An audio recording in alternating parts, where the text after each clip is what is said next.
আসসালামু আলাইকুম। সবাই কেমন আছেন? আশা করি ভালো আছেন। আমি আপনাদের সাথে আজকে একটি ভিডিওতে একটি গ্রামের সুন্দর মনোরম পরিবেশ শেয়ার করব। চলেন তাহলে সেই গ্রামটি আজকে দেখে নেই। এই যে আমার সামনে আপনারা দেখতে পাচ্ছেন সবুজ ঘেরা গ্রাম। এই গ্রামটি গাজীপুর জেলার কালীগঞ্জ উপজেলার ফুলদি গ্রাম। এই গ্রামটি আদর্শের দিক থেকে অন্যতম।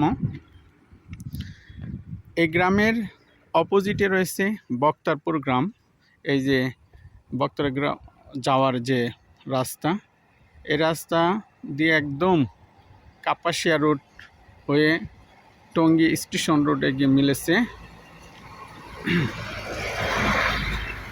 এই বক্তারপুর গ্রাম, তার চারপাশে এরকম ফসলি জমি, সবুজ ধান।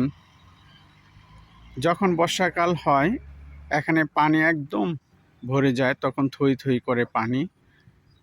এই গ্রামের মাঝ দিয়ে বক্তারপুর এবং ফুলদি গ্রামের মাঝে একটি ব্রিজ নির্মাণ হয়েছে 2 বছর আগে।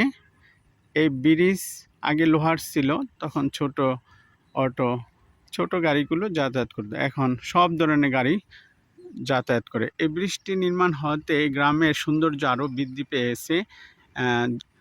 ব্রিজের দুই পাশেই বিল, দুই পাশে এবং ব্রিজের উত্তর এবং দক্ষিণ পাশে 2টি গ্রাম। এই যে পূর্ব পাশে একটি বিল, এই বিলে ধান রোপণ করেছে। কিছুদিনের মধ্যে ধান আবার বের হবে। এবং পূর্ব পাশে আরেকটি ফসলি মাঠ।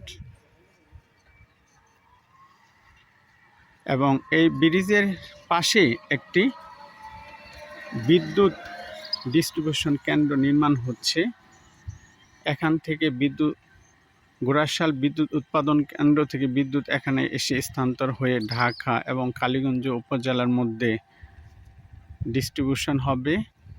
এই জন্য এটা নির্মাণ হচ্ছে এখানে।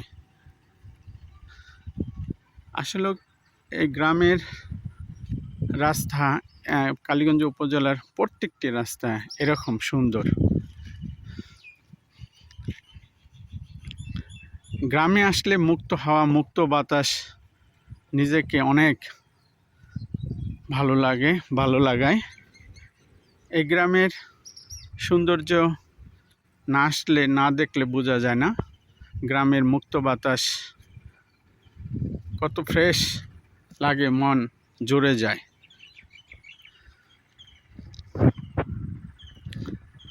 তাই সবাইকে বলবো গ্রামে আসবেন, গ্রামের সুযোগ পেলে গ্রামে আসবেন। গ্রামের রাস্তাঘাট, ফসলি মাঠ, ধান ক্ষেত, গ্রামের মানুষ সবাই যেন মিশে আছে আমাদের এই বাংলার প্রকৃতির সাথে। তাহলে সবাইকে ধন্যবাদ জানিয়ে আজকের আমার ভিডিও এখানেই শেষ করছি। আল্লাহ হাফেজ, ধন্যবাদ সবাইকে।